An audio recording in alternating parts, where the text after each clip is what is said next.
I have a Craigslist horror story that I'd like to share, serving as a cautionary tale for those using such websites. A few years ago, I was selling my old MacBook Pro laptop. It was still fairly new, and since I had received a new one from work, I decided to put it up for sale on Craigslist for $1,000. It was a reasonable price considering its condition and value. Within 24 hours of posting the ad, I received a text from someone expressing interest in buying the laptop. I confirmed the price of $1,000 and suggested meeting in a public place for safety reasons. The person proposed Walmart, which seemed like a reasonable choice due to its high visibility and foot traffic. However, what raised a red flag was the person's insistence on meeting at 10 p.m. or later, claiming they worked overnight shifts. Despite my reservations, I agreed to the meeting time. When I asked for their name, they identified themselves as Derek, providing only a vague description of being of average height with dark hair. Despite the uncertainty, we settled on meeting at 10:15 p.m. the following night at Walmart. Arriving shortly after 10 p.m., I parked in the middle of the parking lot, which by then was eerily quiet as the store was set to close at 11 p.m. I believe I texted Derek to let him know that I was at the agreed meeting spot. However, he didn't respond for a while, leaving me waiting and growing increasingly frustrated. It wasn't until around 10:30 p.m. that he finally replied, informing me that he would arrive in about 15 minutes. Despite my annoyance, I decided to wait patiently, hoping that selling the laptop would make it worth the wait. As time ticked by and it approached 11 p.m., I was on the verge of leaving when Derek finally texted me, claiming he had arrived and was at the back of the parking lot. Scanning the area, I couldn't spot him from where I was parked, eager to conclude the transaction. I drove towards the rear of the parking lot, where several cars were scattered randomly. Unsure which one belonged to Derek, I parked in a random spot and asked him again for his location. With no immediate response from Derek, I suddenly spotted a car approaching. Assuming it was him, I watched as it drew nearer, only to realize that the driver and passengers were all wearing black ski masks. Sensing danger, I swiftly drove away, prompting the car to follow me briefly. However, as we reached the front of the parking lot, I noticed a police car stationed there. Seizing the opportunity, I drove towards the police car, prompting the car behind me to make a hasty U-turn in the narrow parking island. Thankfully, the ploy worked, and the suspicious individuals disappeared. Relieved, I drove home and promptly blocked Derek's number. Subsequently, I removed my laptop from Craigslist and opted to list it on eBay instead.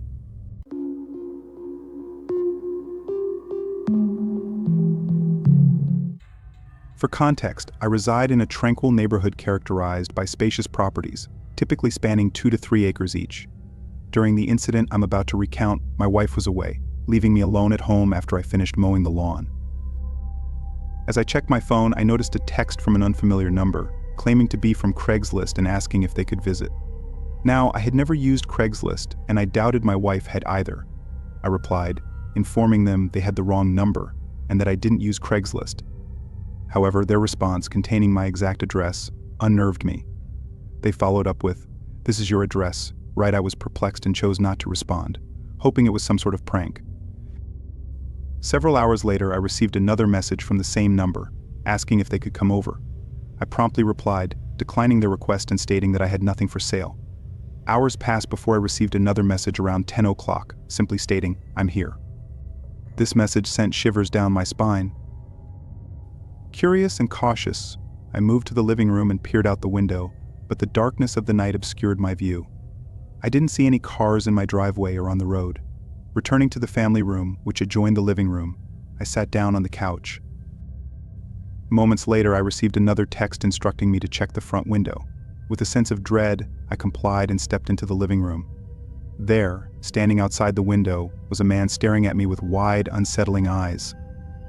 I didn't recognize him at all. In a panic, I dialed the police. The man remained motionless for a minute before suddenly darting away.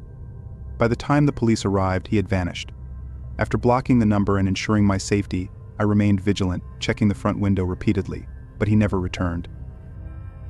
To this day, the incident remains a mystery. How did he obtain my address, and who was he? I have no answers.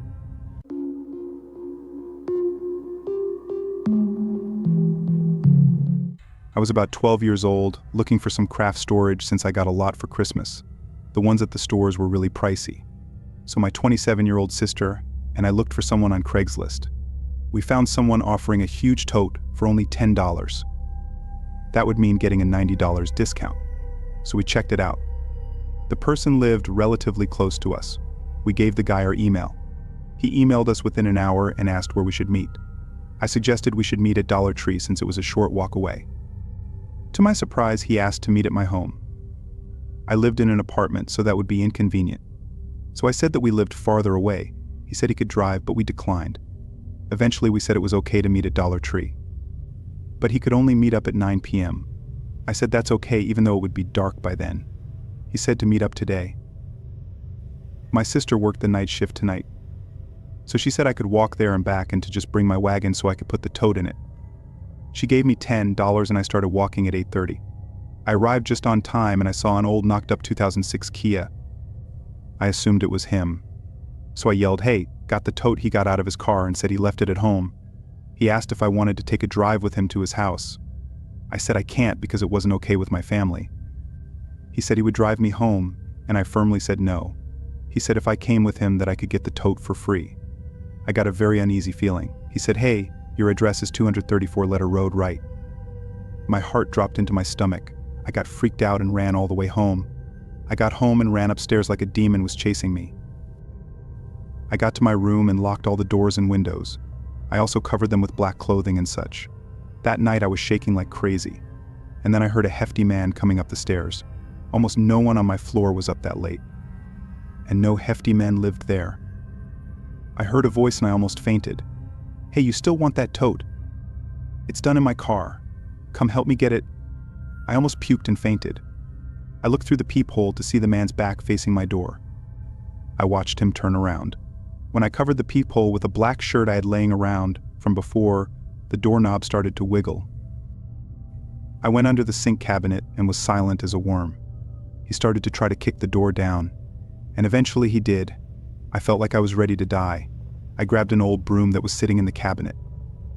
The kicking down of the door woke up my neighbors who came running in with a baseball bat. My neighbor whacked the guy in the face with the bat, and the guy fell to the floor. I got out with the broom and gave the man a wimpy whack before he stood up and tried to grab me. I physically jumped down the stairs and ran down the street to my sister's work like I was going to die. And I thought I was. I ran to the nurse's station and started to have a breakdown.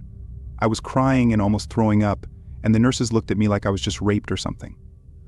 I told them that a man was following me and was going to kill me. They got my sister and called the police. It turned out he was a serial rapist. Me and my sister moved, and she went away to college.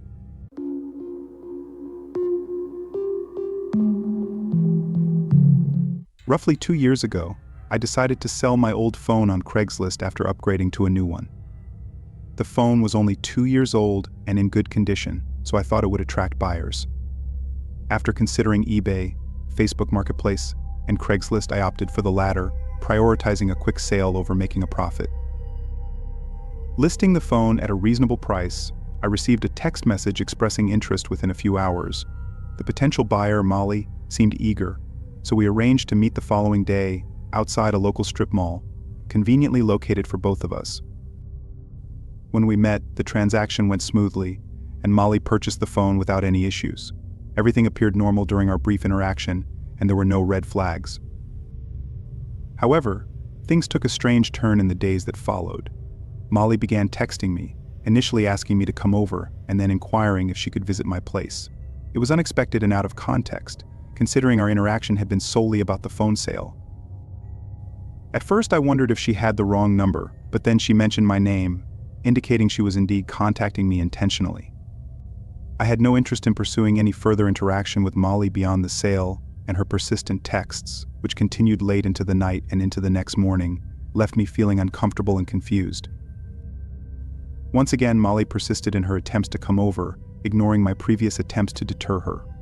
Feeling increasingly uncomfortable, I lied and told her I had a girlfriend, hoping she would take the hint and leave me alone.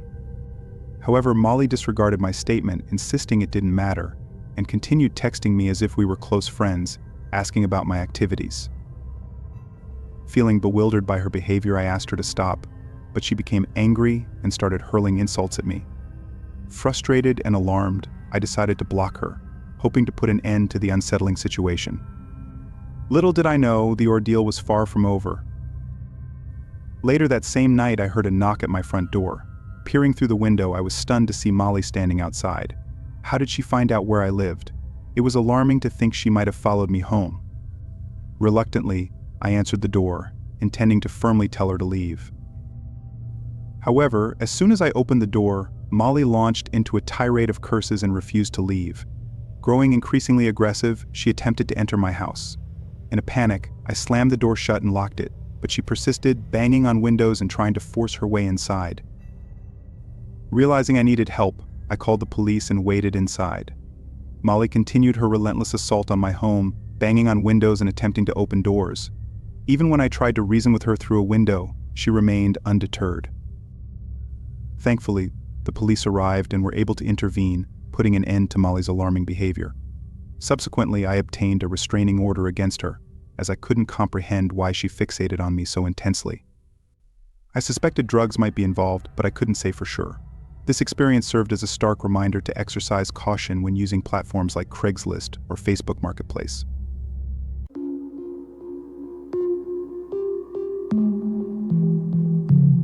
Last year, I attempted to sell my 2007 Mercury Mariner, which was in pretty good shape despite having a lot of miles and being rather old.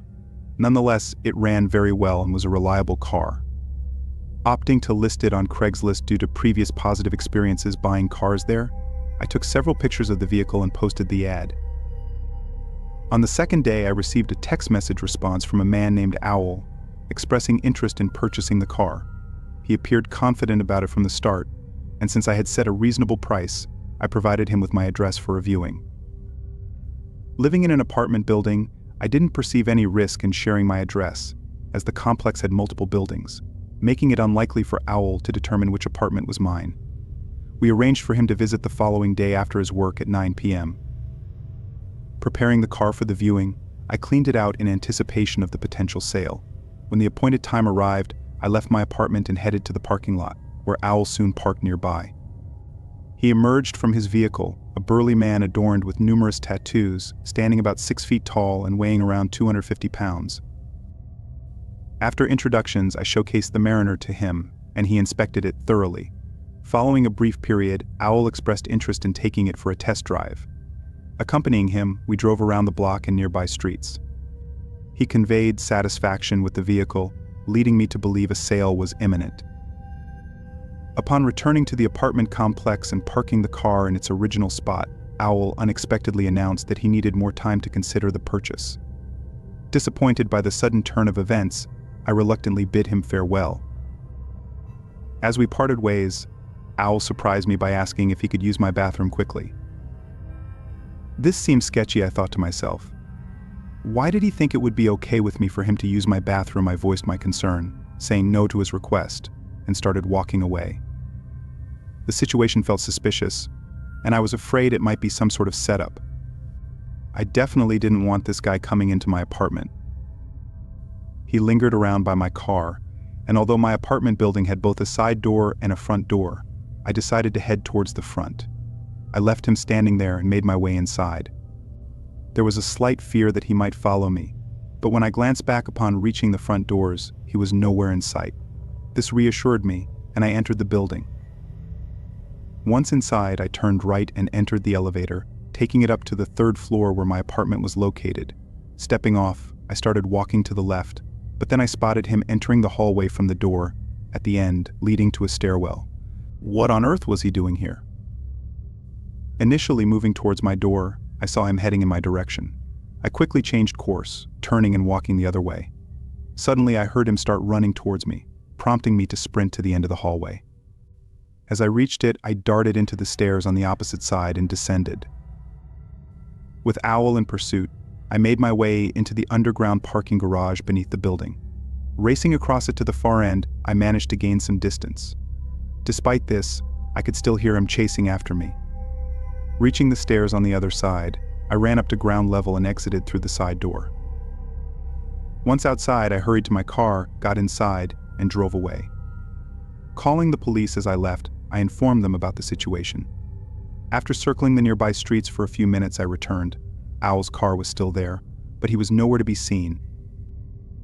The police arrived shortly after, and I didn't re-enter the building until they did. To my surprise, they discovered Owl attempting to break into another apartment. It became apparent that he had never been interested in buying my car. He was likely planning to rob me or worse.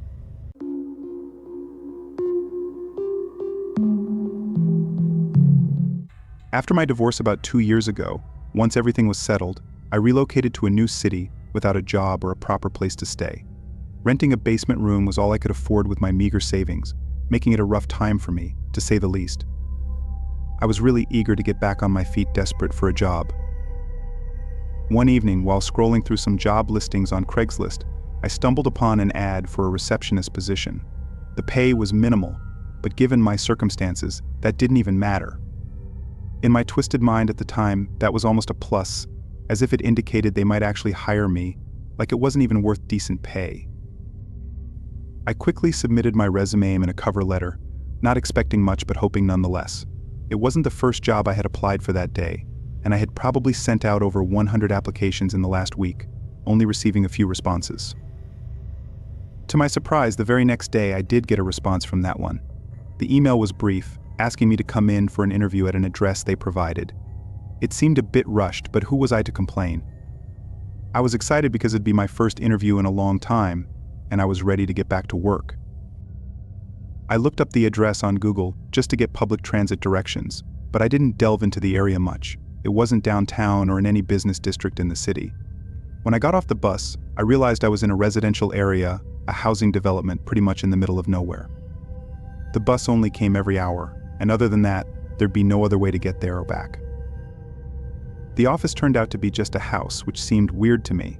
Not wanting to jump to any conclusions, I proceeded cautiously. I thought maybe they ran a home office, but I felt silly for not looking into that in advance. I walked up to the front door and knocked. A man answered the door, not exactly what I expected. He was casually dressed, which was odd for a home office, but all things considered, the whole thing was looking very unprofessional. "You're here for the interview?" he asked. He invited me to come in, and I hesitated. Like I said, I was desperate at the time, otherwise I probably would have passed. The interior of the house looked nothing like an office. It was just a typical living room, albeit a bit cluttered, like someone who just moved in and hadn't put everything away yet. There were no desks and no computers inside, just a couch, coffee table, a TV, and some cardboard boxes. The man noticed my apprehension and chuckled. "Oh, don't mind the mess, we're very informal here." I forced a smile and then maybe squeezed out an awkward laugh. He led me to the kitchen, which doubled as his makeshift office, complete with a stack of papers and a single laptop. The interview started off with standard questions about my work experience and skills. His manner was unconventional, occasionally veering off topic to share personal anecdotes. It was odd, but I went along with it, answering these questions as professionally as I could. At one point, he even went to the fridge and got a beer. When that happened, it was almost enough for me to leave. I was pretty sure that he wasn't serious. The interview stretched on for almost 2 hours, but very little of it was about actual work. By the end of it, he offered me the job on the spot. "You're exactly what we're looking for," he said with a smile. The offer was tempting given my situation, but everything about that guy screamed that something wasn't right. I thanked him for the offer and then told him that I needed some time to think it over. To my relief, he let me leave. And when I stepped out of that house, I felt happy. I missed the bus by about 10 minutes, so I was left standing on that street corner for about 15 minutes before the bus finally came, and I was able to get home in one piece. Another week went by and I still didn't have a job, but I was checking Craigslist and some other sites every day. When I was scrolling through Craigslist, I saw a posting that was warning people about a creeper who was pretending to have work available. I clicked on it, and the details made it pretty clear that it was the guy who did the interview at his house. Yeah, I didn't say much about what he actually did. The post read, but they did say that there was no job. I feel like I dodged a bullet with that one, because I was alone in that house with him while he let me go so easily. I don't know, maybe he didn't think I was good looking enough, but it could have been something else. I replied to the warning post to give my account, but I don't know what happened to the man with the fake job.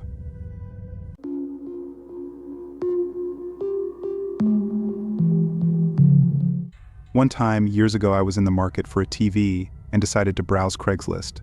I often found great deals or even free items there, although caution was always necessary.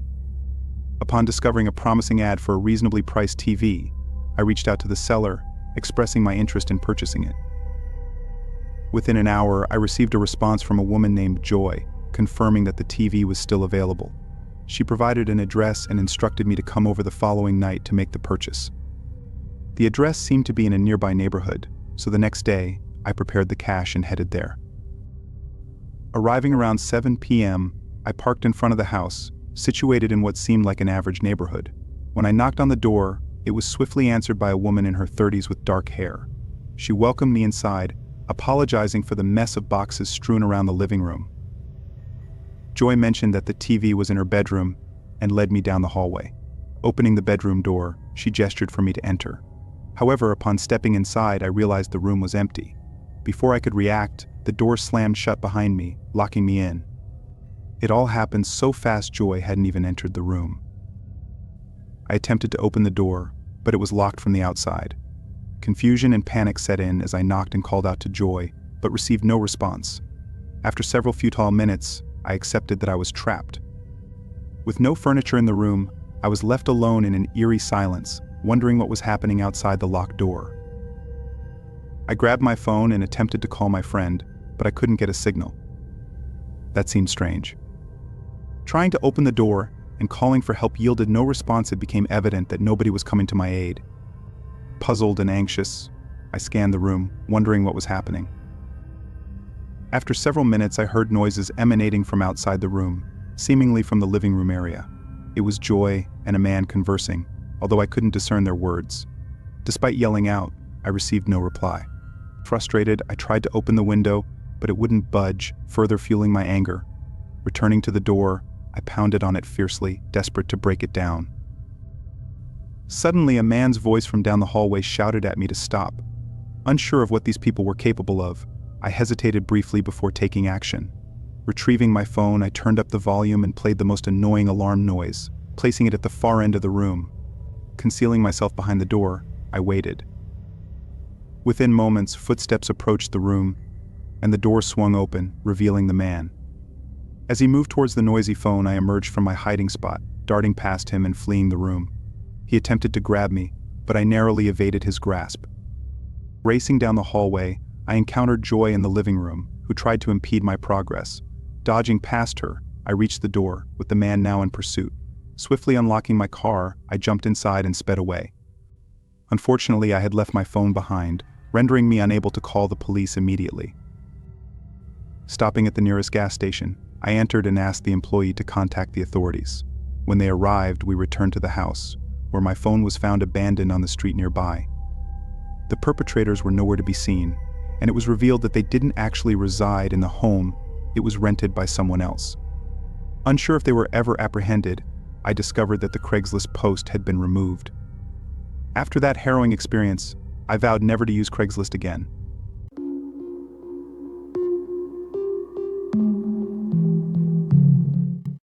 During my sophomore year of college, I was still living with my parents but commuting to school. It wasn't that far though, so it was no big deal. My dad was kind of overly protective, so he insisted on that arrangement. Just for context, I'm a girl and I was 21 at the time. I had my car already back then, and it was only about a 20-minute drive to school. This all started out when I realized that I really had to get a new phone. Mine had a battery that could barely hold a charge for the day, a screen that was cracked to the point where I could hardly use it, and I was afraid that it would stop working. That would have been a really big hassle for me, so I thought it was time to get a new one. Because money was tight, I turned to Craigslist, the go-to for broke college students. After scrolling past ads that ranged from sketchy to downright bizarre, I found a decent-looking phone that was listed by someone right in my area. The price was pretty good. He wanted $100, so I shot him a message. The seller turned out to be a guy named Alex, a student at my university. We exchanged a few messages back and forth through email, and we agreed to meet at the campus library. I figured that'd be a safe public place to make the exchange. After class on Friday, I went to the library to meet him. There was a cafe right near the front entrance, and as soon as I walked in, I saw him waving me over. I didn't know at the time how he recognized me, because I had never met him before. I now think that he looked me up on Facebook somehow, but I didn't realize that until later. He was friendly, maybe a little too much, but it didn't bother me at the time. He showed me the phone, turned it on, and confirmed that it wasn't locked to any network. I handed him the money, and then he offered to help me set it up. I took the SIM card out of my old phone and put it into the new one. It seemed to be working fine, but then Alex insisted that I send him a text just to make sure everything was working correctly. Without thinking about it too much, I sent a simple thanks to his number. That's when I realized that I might have made a slight mistake giving my number to a stranger. The conversations on Craigslist were protected. So you didn't have to give out your real info, he said. I left the library after that.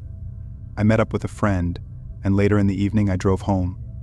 By the time I had made it back to my house, it was about 8 p.m. I went up to my room to do some homework, and then I put my phone on my desk. I noticed that I had a new message, and it was from Alex. It said, "Hey, was nice meeting you," and then a smiley face. And as if that wasn't enough, it seemed. I didn't reply, though. I know that seems rude, but I didn't want to talk to him.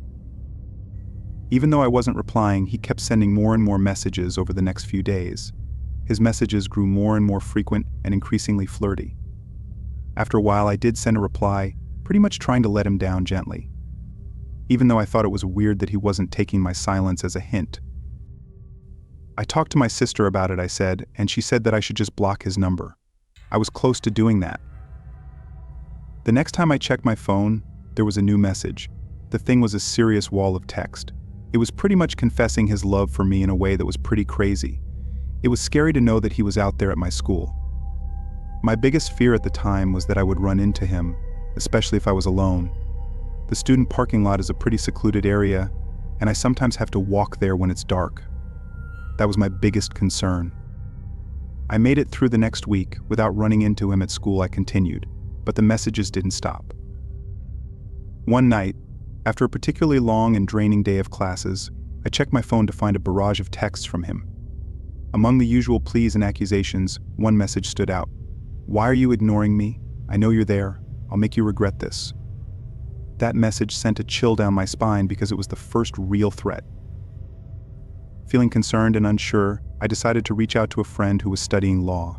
She advised me to document everything, every message, every day, and every time. It was just in case things escalated and I needed to involve the authorities. Following her advice, I began screenshotting the messages, creating a digital paper trail of Alex's increasingly erratic behavior. I should have probably reported him right then, I admitted, but I decided to document things first. I also took your suggestion to firmly tell Alex to stop contacting me. That way he wouldn't have any excuse. So I sent him a message that was clear and to the point, basically saying as politely as I could to leave me alone. Not surprisingly, that didn't work. The messages kept coming, and I kept ignoring them. One day at school, I saw him outside in one of the courtyards at our campus, I recalled. I didn't think he saw me, so I did my best to stay hidden. Luckily, I was with two friends, so that made me feel more comfortable. That scare was the push I needed to report the whole thing. I went to one of the help desks at the student center and showed them everything I had about the incident. I don't know exactly how it was dealt with, but they must have given him a pretty serious warning at least, because I never heard from him again. I never wanted to get anybody kicked out of school, and I'm not sure if that actually happened. But I never saw him around again either. I ended up getting rid of that phone, and my dad bought me a new one, I concluded. I couldn't shake the feeling that there was some kind of tracker in it, but that may have just been my paranoia, because I don't think that's actually possible. I couldn't risk it though.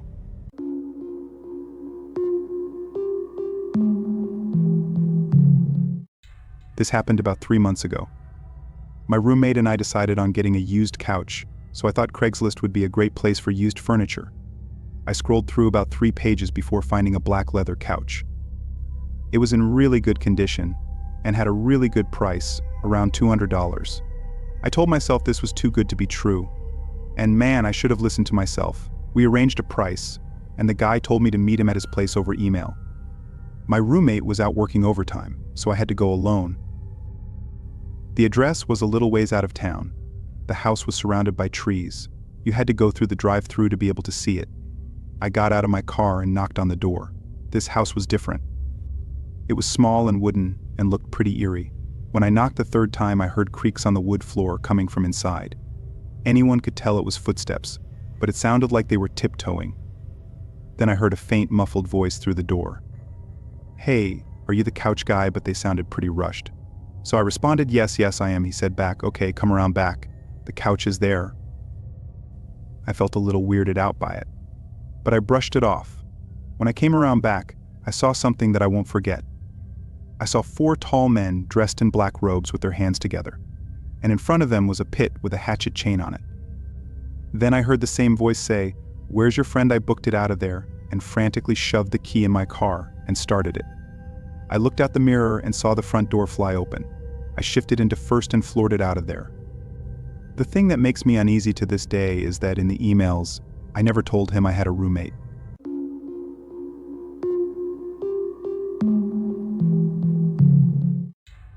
When I first moved to the city where I live now, I didn't have an apartment lined up or anything. Luckily, my sister was living just outside the city. She let me sleep on her floor when I first arrived. I had been out of the country traveling for about a year at that point, so a strange living situation was not that difficult for me.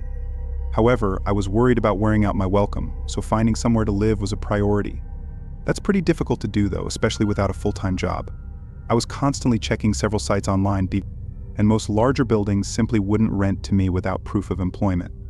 I spent a few days going to see basement apartments where the rental requirements were a little more relaxed, but I never found anything that seemed decent. One day when I was on Craigslist, there was a posting that was interesting. It was for a temporary sublet, just 2 months, and the poster explained that she was going away to visit family. That was fine because it would give me enough time to get things sorted out. By then, I would surely have a job, and then I could find a better place. The rent was high, about $1,600 a month if my memory is right, and I didn't have any better options, so I replied to the ad. A reply came from a woman named Janet, and we set up a time for me to see the place. It was a large 1-bedroom apartment in a small building right near the subway. On the day of the viewing, I went to the bank to get a bank draft, just in case I decided to take the place. That way I could lock it in right away. She had said that full payment was required up front. That was fine since it was only for 2 months anyway. When I was done at the bank, I got on the subway and took it to the apartment. It was only a 10-minute walk when I got off the train, so I was there in no time.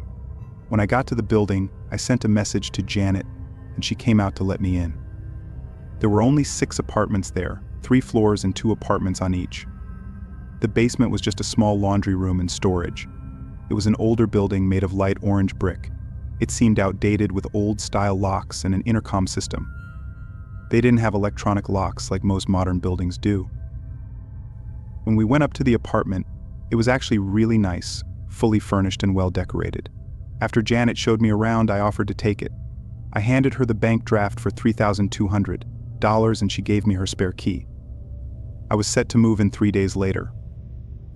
I spent the next few days at my sister's place and also visited some friends.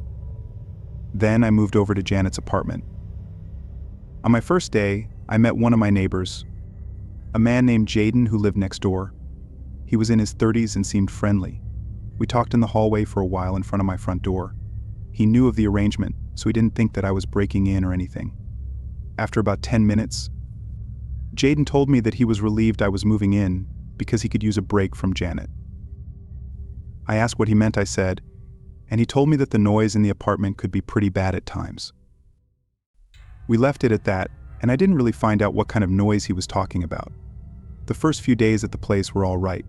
It was weird being in somebody else's apartment, but it was probably the most comfortable I had been in a long time. It was a big step up from my sister's floor. About a week after I moved in, though, I continued. I was in the living room in the evening when the intercom thing rang out of nowhere, and because I wasn't expecting anybody, I thought it was a mistake. I went over anyway and answered it. As soon as I did, all I heard was yelling on the other end. Again, I thought it was a mistake, so I tried to explain that I was not who he was looking for. But then the angry guy asked me where Janet was. That was when I realized that I might have gotten involved in something by accident.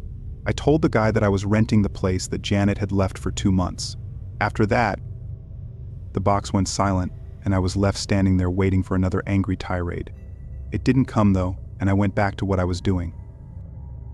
About half an hour later, the intercom box rang again. This time when I went over to it, it was the police. They asked me to come down. When I walked out to the street, there were 2 cops and another man standing there. They explained to me that this man claimed to be the rightful resident of the apartment.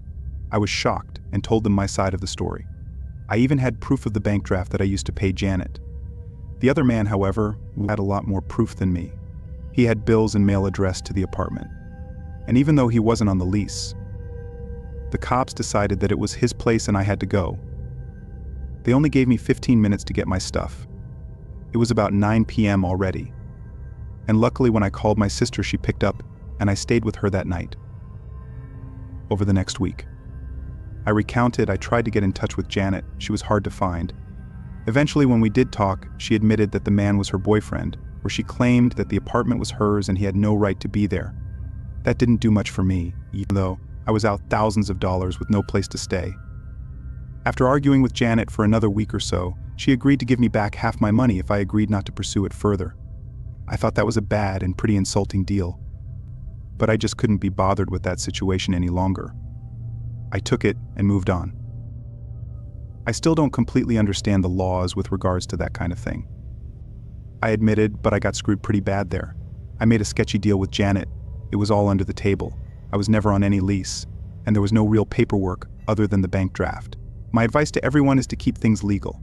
Don't trust random people off the internet, and most importantly, stay out of other people's drama. I learned all of that the hard way.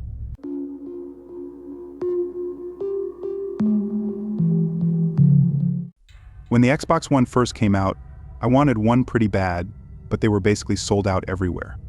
I don't know if anyone else remembers, but it was pretty impossible to find one in my area.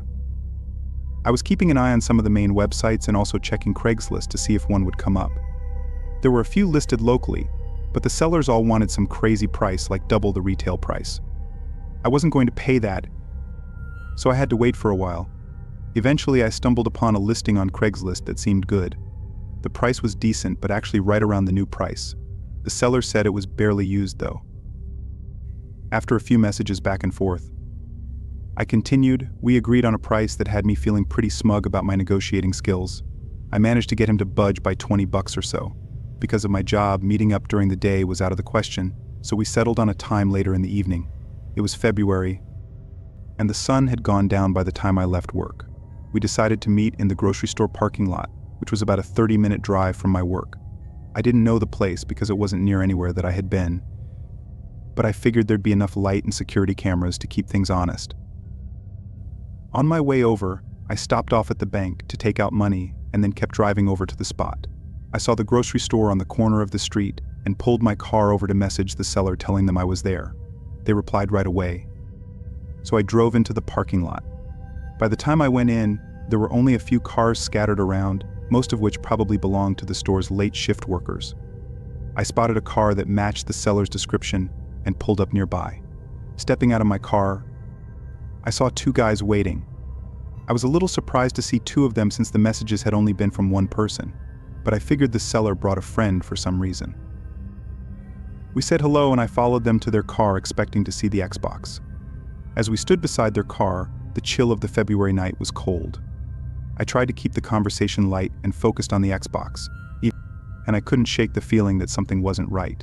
Neither of them had brought the console out yet, and they seemed more interested in small talk than anything else. "So you got the Xbox in the car?" I asked, hoping to steer the conversation back on track.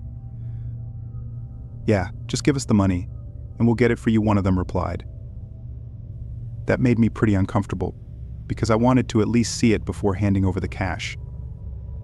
"Can I see it before I pay?" I asked, trying to sound confident. There was an awkward moment of silence, and the vibe changed. The friendly facade fell away as one of them, the taller of the 2, reached into his jacket and pulled out a gun. It was a moment that felt surreal, like something out of a movie.